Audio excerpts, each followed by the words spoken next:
The other new character that we have added since the last time we were at GameTrailers is Valentine. She's a ninja nurse, and that's pretty much all that I know about her backstory. So Alex can totally talk about that at some point. I mean, yeah, you can interrupt in a little bit if you'd like to. But so as far as her basic gameplay goes, she's obviously very fast since she's a ninja.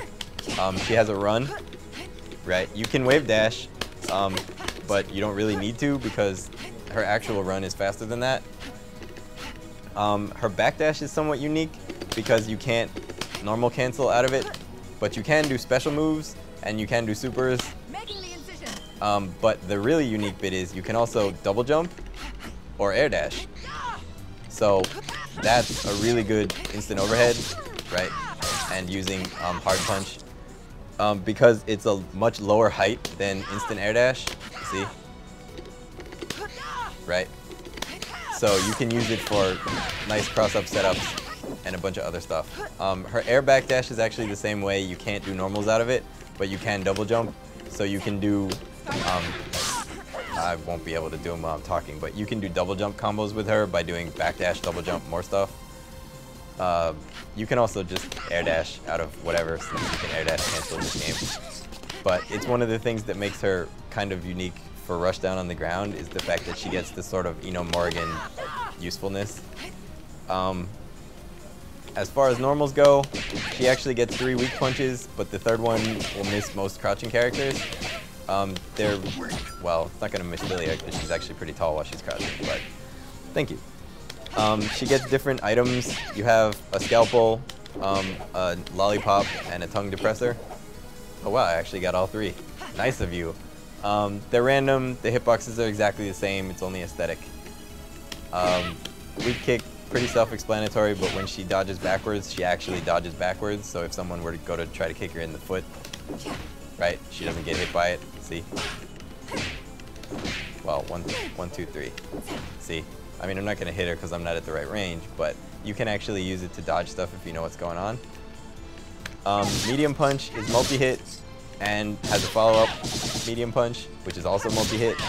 They're pretty neat. They're useful for doing long stuff, but they scale your damage a lot because there's so many hits.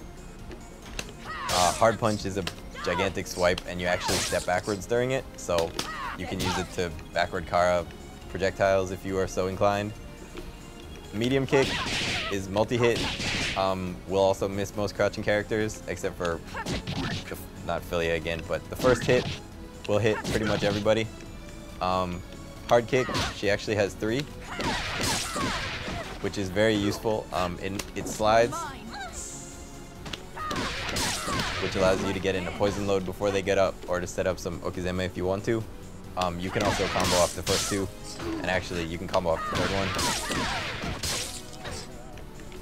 As far as, oh yeah, so her regular throw causes crumple, which is really nice because it just lets you combo off of it.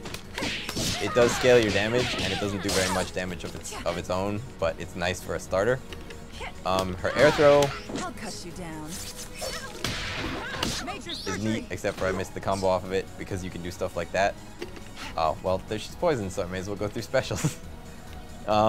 Specials, she has Shuriken Throw, which is a crappy on-purpose projectile.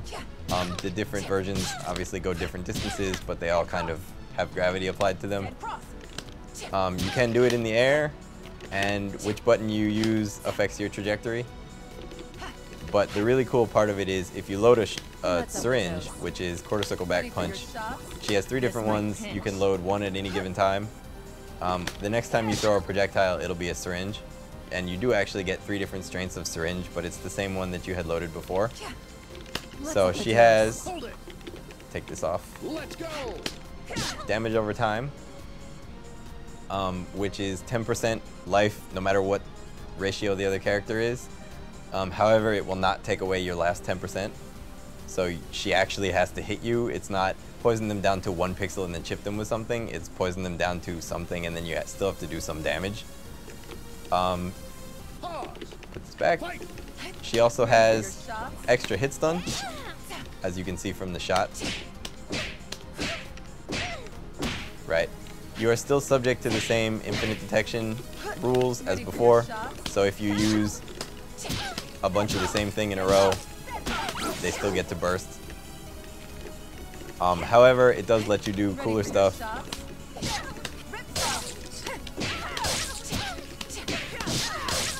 Right. That adds extra hit stun and block stun, 30 frames to anything that doesn't knock down, which is pretty awesome.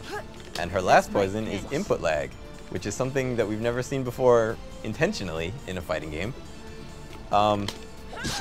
So there's 6 frames of input lag. I'll actually just hit up at the same time so you can see. Right, when there's no lag, they jump at the same time. When there is, Philia jumps a ton later. It's not so much that you feel it when you're moving around, but you definitely feel it when you're trying to break throws or block mix-ups or whatever. And it lasts for a shorter amount of time than the other poisons do. Since we use GGPO, it's not as much of an issue online since you can choose not to experience any lag yourself. It's not as bad as if you were playing an already bad connection in something else and it felt like it was underwater and then they add 6 more frames. That would be kind of annoying. It's supposed to be kind of annoying, but not that annoying. She also has quarter circle torting kick, which goes different distances depending on which kick button you use. Hard kick goes full screen, well, almost full screen, and combos off hard kick pretty easily. She can also do this in the air. However, on block, it will never go through the opponent, so you can't use it to run away. And if you're above them or below them, you will stop wherever they are. So, well, if she doesn't get hit, jump. Yeah, on 3, go. See? So, you can't use it as a runaway tool, but you can use it very effectively as a rushdown tool, and you also get to do some really interesting wall bounce combos in the corner. I messed up the rest of the combo, of course. Right. But it keeps them next to you if you get the height right, so you can actually do really interesting follow-ups. It also is the only thing that lets her end an air combo in a knockdown. See, none of her other normals knockdown. I mean, there's supers, yes, but if you want a normal knockdown, that's your only option. And it actually doesn't give you much time to set up OTGs because they can tech and you end up very far away. So you really do have to choose between damage and options and knockdown in that case. As far as supers, oh, I always skip. So she also has quarter circle back throw, Going down. which is Izuna drop. We've named it something else, but it's based on the classic Izuna drop. It is actually a command throw, so if she blocks it, she still gets hit. However, if she's throw invincible, it won't combo. Well, that'll hit because that's a tick. But what have you got that's throw invincible? I guess I could do this. Right. So you can use it as a tick on wake up. You can use it in all the regular ways that command throws are used, and it's not techable. However, it's really slow and it's extremely punishable if you miss. Going down. Thanks for the help. I'll just miss from back here then. Right, like that's a long time if you miss, and it's got long startup. The startup is actually a couple frames longer than the hit stun from standing hard punch, so that works as a really good tick. But again, it's pretty easy to see coming, so you have to vary it up. It's a pretty good assist. But the coolest part of it is, something I've always wanted ever since Final Atomic Buster bounced you, is you can super cancel the bounce. So you can actually combo off of it in mid-stage pretty easily, and if they're in the corner, Going down. Bandage this. you can set up better stuff for yourself by using the other super.